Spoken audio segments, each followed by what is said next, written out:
ہمارا معیار تو قرآن و حدیث ہے.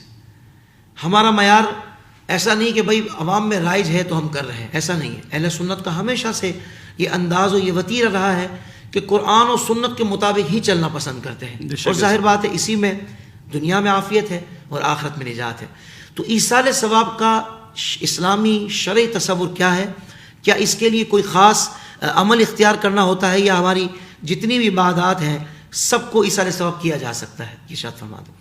سب سے پہلے تو ہم قرآن حکیم فرقان مجید کے تناظر میں اگر دیکھیں تو رب کائنات عز و جل نے سورۃ الحشر میں اس بات کا ارشاد فرمایا کہ والذین جاءوا من بعدہم یقولون ربنا اغفر لنا ولاخواننا الذین سبقونا بالایمان، کہ وہ لوگ جو بعد میں آئے وہ کہتے ہیں اپنے پہلے والوں کے لیے جو کہ دنیا میں آ کر چلے گئے ہیں کہ اے ہمارے رب، ربنا اغفر لنا، سب سے پہلے تو ہماری مغفرت فرما دے، ولاخواننا الذین سبقونا بالایمان، ہمارے ان بھائیوں کی بھی مغفرت فرما دے جو ہم سے پہلے سبقت کر کے دنیا سے جا چکے ہیں. کیا بات ہے. تو عین قرآن ہے. اور پھر آپ دیکھیں دعائے ابراہیمی جس ربنا اغفر لی ولوالدی وللمؤمنین یوم یقوم الحساب، اس میں بھی ہر مسلمان روزانہ یہ دعا کر رہا ہوتا ہے ربنا اغفر لی، اے ہمارے رب تو میری مغفرت کر دے، ولوالدی میرے والدین کی مغفرت کر دے، وللمؤمنین یوم یقوم الحساب، اور تمام مومنین کی قیامت والے دن جس دن تو حساب کا لیے جو ہے وہ نظام میزان عدل قائم کرے گا.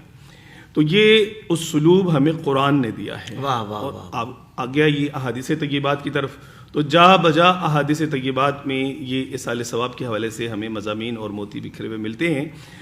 ام المومنین سیدہ عائشہ صدیقہ رضی اللہ تعالی عنہا سے مروی حدیث پاک مجھے یاد آتی ہے. حضور صلی اللہ علیہ وسلم کی خدمت ناز میں آپ فرماتی کہ ایک صحابی رضی اللہ عنہ حاضر ہوئے اور انہوں نے آ کر عرض کیا کہ یا رسول اللہ صلی اللہ تعالی علیہ وسلم، میری والدہ کا اچانک انتقال ہو گیا، اگر وہ کچھ میں ان کے پاس ہوتا اور مجھے کچھ نصیحت وصیت کرتی تو مجھے کچھ صدقہ کرنے کا کہتی، تو کیا اب جب کہ وہ مجھے نہیں کہہ کر گئیں اب میں ان کے لیے کچھ صدقہ کروں تو کیا اس کا ان کو اجر پہنچے گا؟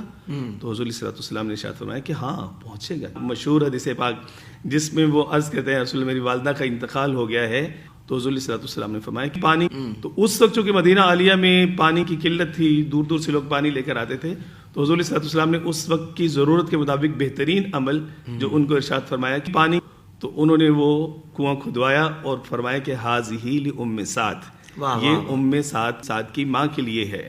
تو اس سے ہمیں یہ پتہ چلتا ہے قرآن و سنت کے تناظر میں کہ ایصال ثواب کرنا یہ عین شریعت ہے، یہ عین قرآن و سنت کی تعلیمات ہیں اور یہ ہمیں کرنا چاہیے. باقی آپ نے یہ کہا کہ ایصال ثواب کے لیے کیا کوئی مخصوص عمل ہے؟ تو مخصوص عمل بالکل بھی نہیں ہے. ہر وہ عمل جس کے کرنے سے آپ کو مجھے ثواب ملتا ہے، ہر وہ عمل، وہ مطلب فرض ہے، وہ واجب ہے، وہ سنت ہے، وہ نفل ہے، جس عمل کے کرنے سے مجھے ثواب ملتا ہے اس عمل سے ملنے والا کوئی بھی ثواب جو ہے وہ میں کسی کو بھی ایصال کر سکتا ہوں. ایصال ثواب کا مطلب یہ ہے کہ آپ کو جو ملا ہوا ثواب ہے وہ آپ کسی اور کو وہ پہنچا دیں. ایصال کا مطلب پہنچانا ہے. تو جب آپ وہ ایصال کر دیتے، اچھا اس میں خوبصورت بات یہ بھی ہے کہ اس کے لیے کسی بھی بڑے اہتمام کی ضرورت نہیں ہے. جسٹ اپنے دل میں ہی ارادہ کر لیجیے، کیونکہ نیت تو دل کے ارادے کا نام ہے. دل میں ارادہ کر لیجیے کہ میں نے یہ جو کیا ہے، میں نے جو کیا ہے اس کا ثواب میری ماں کو پہنچے، میرے والد کو پہنچے، میرے استاد صاحب کو پہنچے، تمام امت مسلمہ کو پہنچے.